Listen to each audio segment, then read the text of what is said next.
I, 37, female, have been married to my husband Joshua, 37, male, for 3 years. We have a blended family.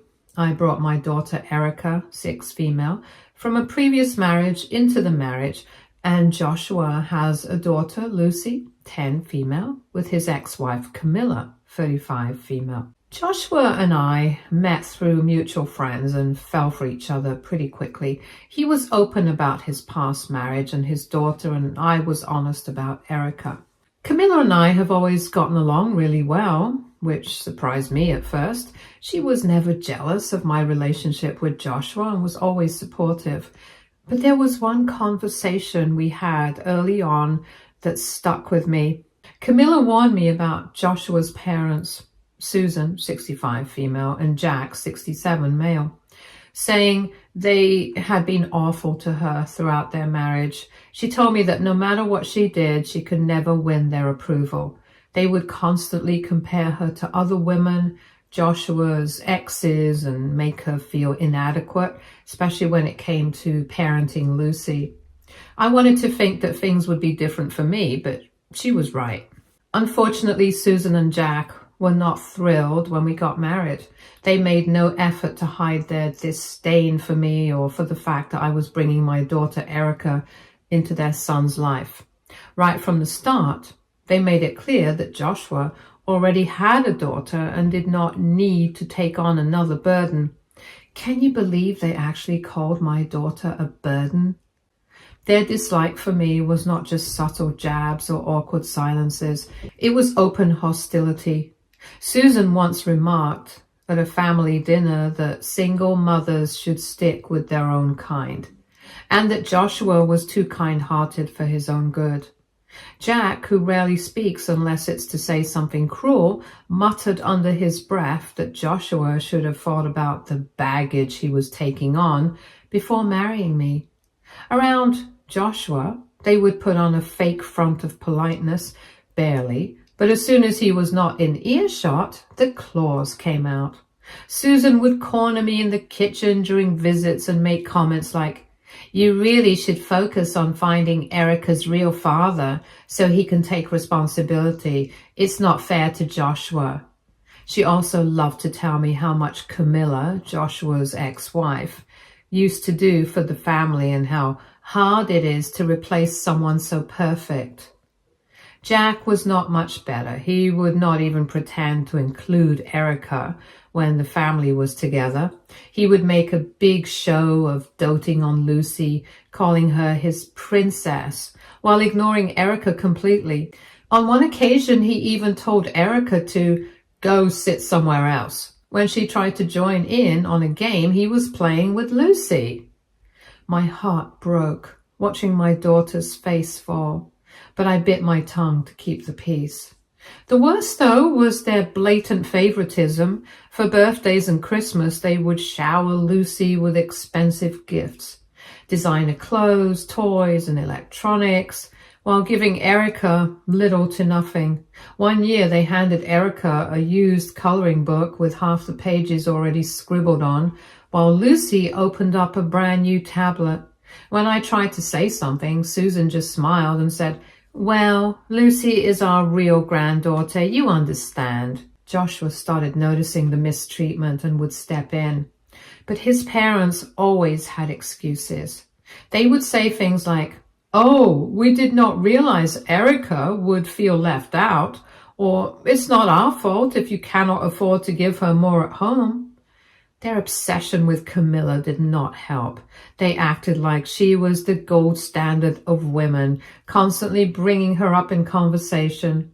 Susan would go on and on about how much she missed Camilla's cooking, or how Camilla used to organize family vacations.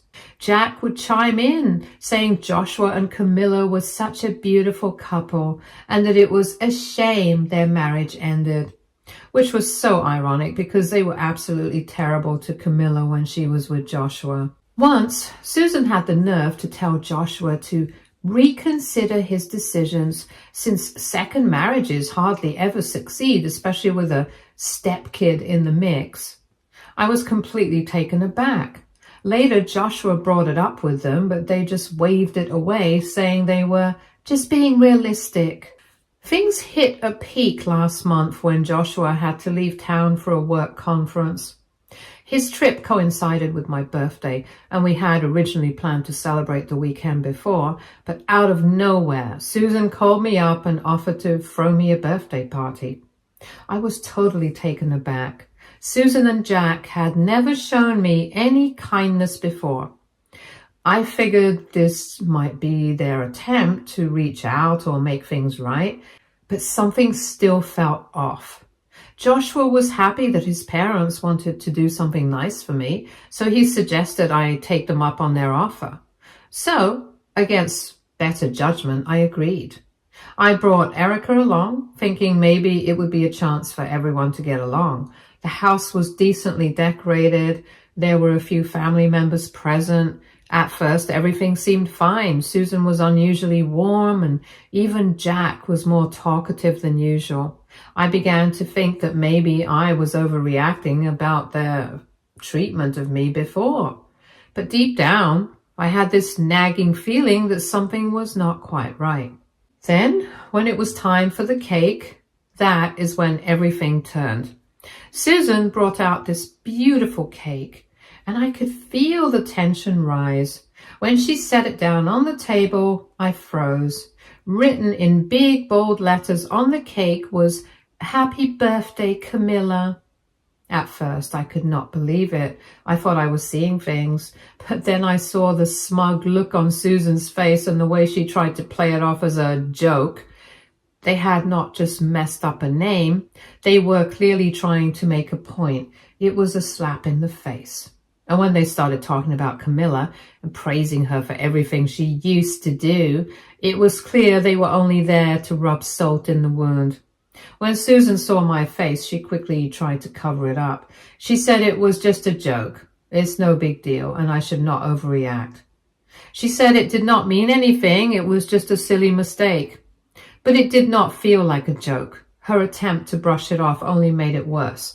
Jack did not even look at me. He just stared at the cake like it was not a big deal and didn't say anything. The room was quiet, and I could feel everyone waiting for me to say something, but I could not. I was too hurt. I just sat there, holding back tears while Susan kept talking, pretending nothing was wrong. She was not really sorry. She did not understand how much it stung. It was just a joke. I could not take my mind off that. They didn't care. To them, it was just another way to remind me that I did not belong. The whole party felt like a performance. Everyone was talking about how great Camilla was, how they wished she was still in the picture, and how I could never live up to her. The passive-aggressive comments never stopped. I wanted to scream, but I just sat there feeling humiliated. I should have never trusted them. It was like they had invited me there to destroy me. And that cake was the final punch. I did not want to cause a scene in front of Lucy or Erica. Instead, I excused myself, grabbed Erica, and left. When Joshua got back from his trip, I told him everything. Without hesitation, Joshua called Susan and Jack right away, telling them they needed to meet in person. He did not ask. He told them they had to understand how much they hurt me and how wrong their actions were. I could tell from his tone this was not going to be a casual conversation. The next afternoon, they came to our house. Susan and Jack sat there acting like nothing was wrong, but I could feel Joshua's anger building. He wasted no time and directly told them how they made me feel unwelcome in the family. He pointed out how they treated Camilla terribly, and now they're suddenly acting like she was perfect while pushing me and Erica aside. He called out their favoritism towards Lucy and how everything always revolved around Camilla. Susan tried to apologize, but Joshua was not having it. He told them if they could not show respect, they had no place in our lives anymore. And after that, he asked them to leave, and Joshua was so done with them. A few days after the party, Camilla called me up. and she was really sorry and felt like it was her fault for what went down. She wanted me to know that she never meant for me to think she supported how Joshua's family treated me. And she was genuinely upset about what I had to deal with. I quickly reassured her that it was not her fault at all. She warned me, and I knew she was not responsible for Susan and Jack's behavior. That was their problem, not hers. I told her I appreciated her looking out for me. But then Camilla talked about the irony of this situation. They had treated her the same way, never really accepted her, and made her feel like she could not fit into their family. They always compared her to other women, trying to make her feel inferior, and now I was going through the same thing. I couldn't shake off that bitter irony either. It felt like they just could not help themselves, and I was just another target for their bitterness. It hurt even more knowing that Camilla totally got what I was feeling. I have gone no contact with Susan and Jack since the party.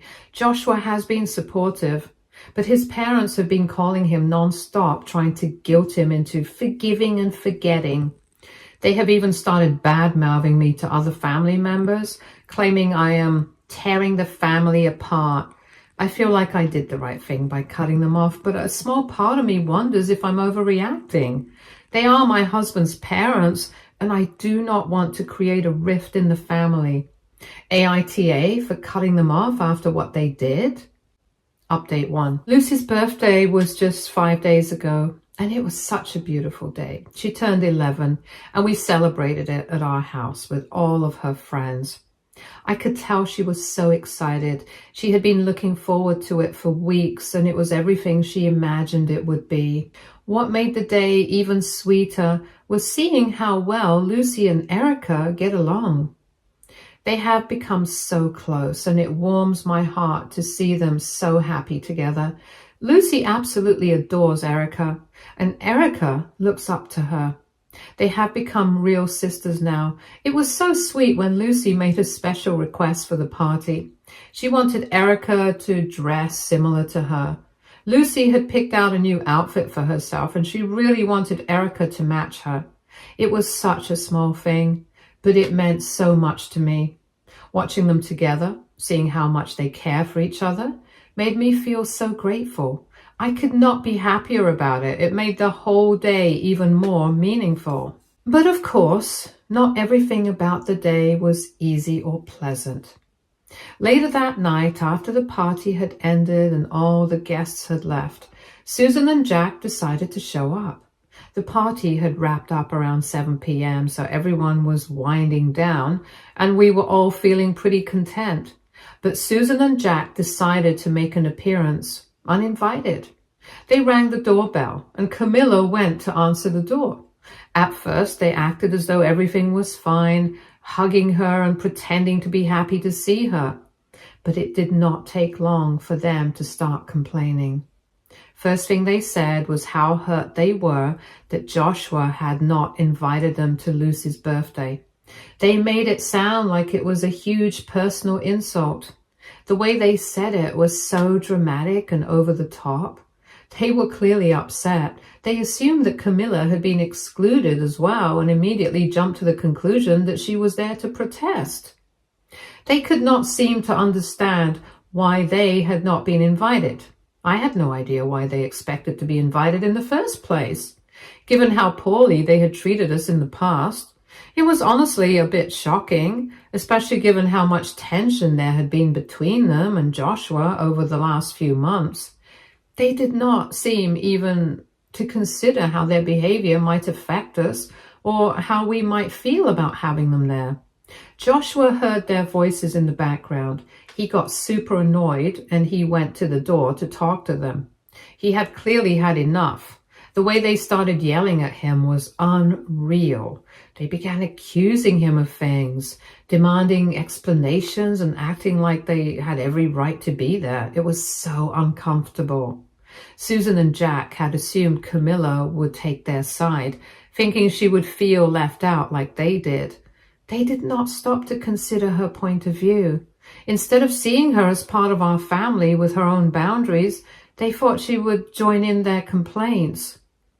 They were wrong, though. Camilla was not going to side with them. She saw their behavior for what it was and was not about to let them cause trouble, especially when it came to the kids' well-being. But before they could make things worse, Camilla stepped in.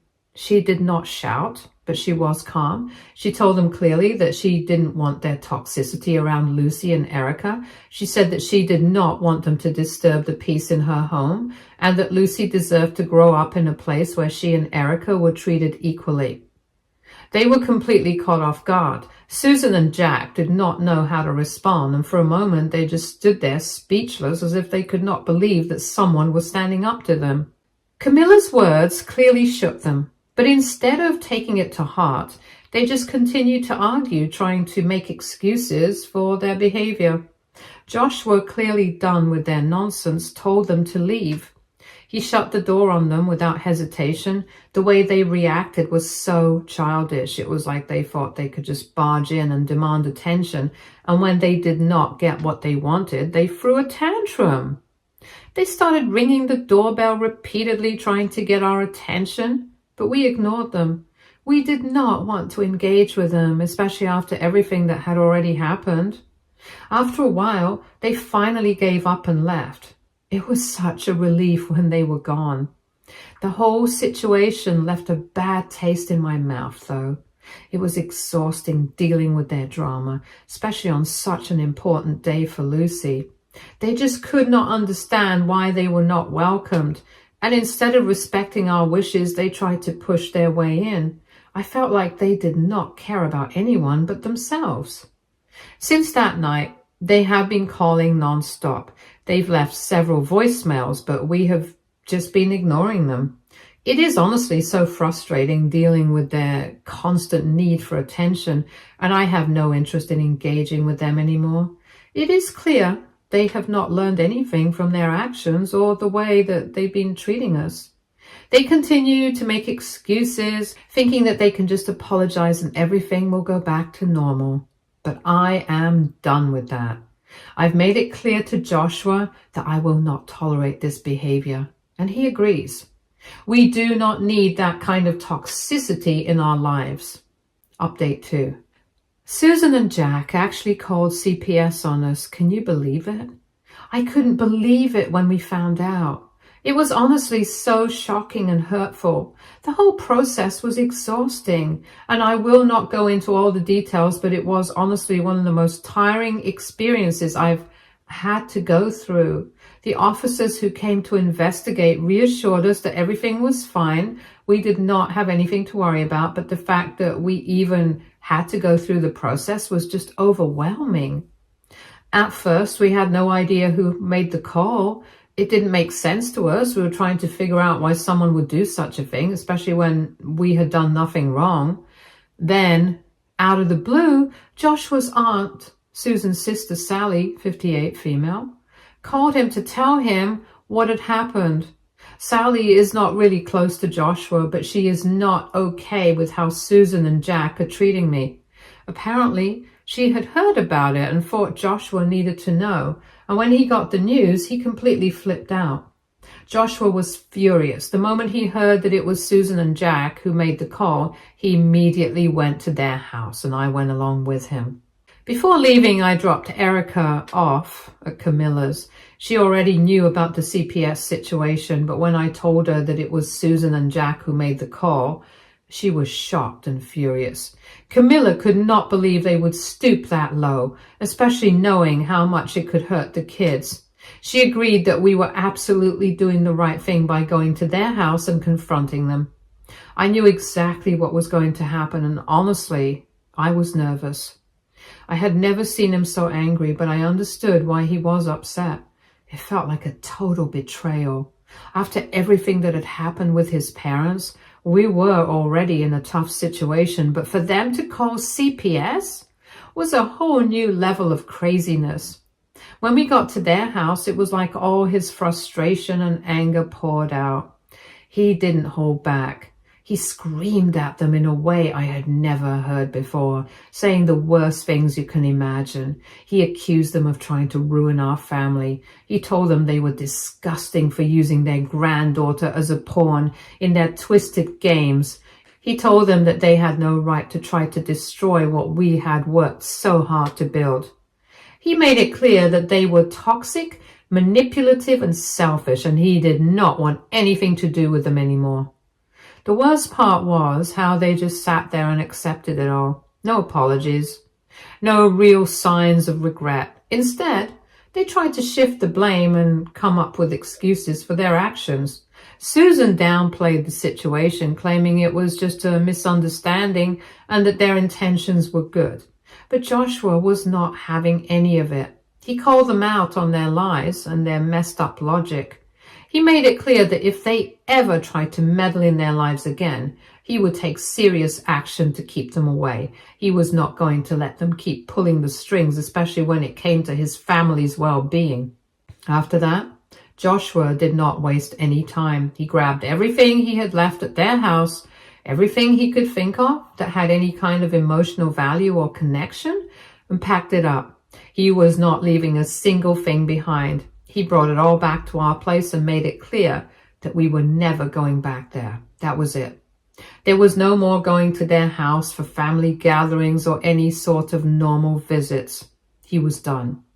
He also made one thing abundantly clear to Susan and Jack. He told them without hesitation that they would never see Lucy again, that they had crossed the line that they could not uncross, and that was the end of it. There was no room for negotiation. He said they had hurt not just us, but their own granddaughter, and there was no way he was going to allow them to continue having a relationship with her. As far as he was concerned, they had lost that privilege the moment they decided to interfere with our family in such a damaging way. It was not just about what they had done to us. It was about what they had done to Lucy. The decision was made and Joshua meant it. We did not hear from them for a while after that, but they didn't stop trying to reach out. They called constantly, left voicemails, and tried to show up at our place, but we did not answer. We just ignored them. It felt like we had said everything we needed to say, and they needed to understand that we were done with their manipulation. Joshua's aunt tried to intervene a few times, asking if we could find some middle ground, but there was no middle ground to be found. This was not just about a small issue that could be resolved with conversation. This was about a complete breach of trust and respect. It was not something that could be swept under the rug, and we were not going to let them manipulate us back into their lives just because they were sorry for what they did. Even though they kept calling and leaving messages, we held our ground. Joshua and I both knew that what they had done was completely out of line, and there was no way we could forgive them for trying to hurt our family like that. Update 3. After the CPS incident and the confrontation at their house, we decided enough was enough. Joshua and I agreed to completely cut ties with Susan and Jack. We blocked them on every platform. Calls, messages, social media, anything that could allow them to contact us. We were desperate for some peace after everything they had put us through, but of course Susan and Jack were not about to let us live in peace. A few days later, they sent us a letter. A letter. I feel like I'm living in the 1980s. When it arrived, I wanted to scream and tear it off. It was typical of them, always needing the last word, always needing to assert their so-called authority over Joshua's life. Joshua was furious, but also drained from everything that had happened. He refused to open the letter, and honestly, I didn't want to either. We just left it sitting on the table, just there.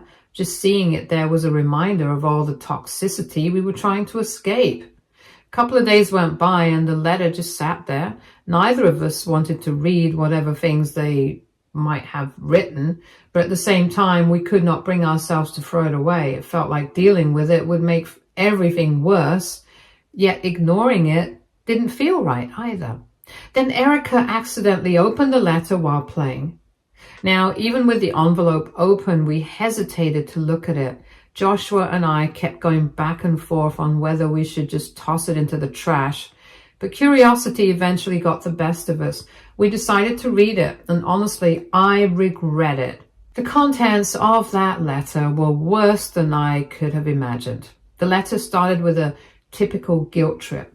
Susan and Jack listed everything they had done for Joshua, acting like perfect parents. They accused him of being ungrateful for cutting them off, ignoring how badly they had treated me and Erica. It was the same selfish story they always told, and I just wanted to scream into a pillow. Then they turned their attention to me. They wrote that Joshua had the worst taste in women, claiming every woman he had been with had tried to drive a wedge between him and his parents. They portrayed themselves as innocent victims who had done nothing wrong. It was infuriating to read, especially knowing how much pain they had caused, not just to me, but to Joshua and even to Camilla in the past. As if that was not bad enough, they went on to accuse me of putting some kind of spell on Joshua. According to them, I had trapped him under my control, and they insisted he needed to wake up, leave me, and come back to them. The sheer audacity of whatever they wrote was beyond belief. They even wrote that I was a terrible influence and bad luck for their family. But the part that completely broke me was when they brought up my late husband. I have not shared much about him before, but he passed away 6 months before Erica was born. He had cancer. Susan and Jack wrote that I was the reason he died, and that Joshua would face a similar fate if he stayed with me. Their words were baseless, hateful, and deeply hurtful. Even though I knew it was all nonsense, it still hit me hard. How could anyone be so heartless? Joshua, who had been trying to tolerate their nonsense up until that point, completely lost it when he read that part. I had never seen him so angry. He immediately picked up his phone and called his dad. But instead of yelling, he spoke in a calm, cold tone that was almost more frightening. He said that they have crossed every possible boundary we set up, and now, if they made any other move, even the slightest move, he will take legal action against them. I didn't know exactly what Joshua was planning to do at that moment, but I could tell he meant every word he said. For days after that call, he was still fuming, and I could not blame him. The letter had taken things to a level we never thought they would go. In the end, Joshua did not take any legal action against them. Maybe he decided it was not worth the effort, or maybe he hoped they would finally back off. Whatever the reason, it has been 2 months since the letter arrived, and we have had complete silence from Susan and Jack. No calls, no messages, no surprise visits. For now, it seems like they have finally gotten the message, but I do not fully trust that they are gone for good. After the call, Joshua kept checking on me to make sure I was okay. He saw how much it hurt and stayed by my side. He apologized to me 1,000,000 times, and it was not his fault. He stood up for me, and that is all that mattered to me.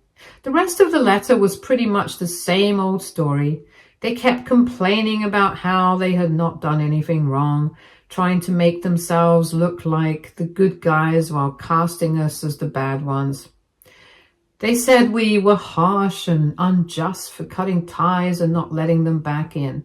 Reading it was like getting hit in the face repeatedly. It was all about their emotions and viewpoints with zero recognition of the hurt they had caused. It was just annoying. There was literally no hope for them. Update 4. I recently found out that I'm pregnant, and we are all really happy. After everything that has happened, it's a relief to have something good to focus on. A few days ago, Sally called and passed along a message from Susan and Jack. I was not expecting to hear from them, especially after everything that had happened, but they said they wanted to congratulate us on the pregnancy, which was a surprise. I didn't think they would say anything nice after how things went down. They also said they would not bother us anymore, which felt like a relief. I was glad to hear they would not be trying to get into our lives again, but they added that if we ever wanted the kid to get to know their grandparents, their door would always be open. It was strange to hear, especially since they treated me and Erica so badly, but I guess they are trying to do something nice for their son and grandchild. But honestly, hearing that did not exactly change anything for us. Joshua and I talked about it and we decided to keep things the same. Since the whole CPS situation and the way they treated us, we did not want the kids around them. If one day the kids want to see them, we will be more than happy to take them for visits. But for now, we think it's better to leave things as they are. I know that one day the kids might have questions about their grandparents, but we will deal with that when the time comes. For now, they are happy. We have decided to do what's best for the kids and for us. And if that means keeping things as they are, then that's what we will do. Stay tuned for more stories from our girl relationships.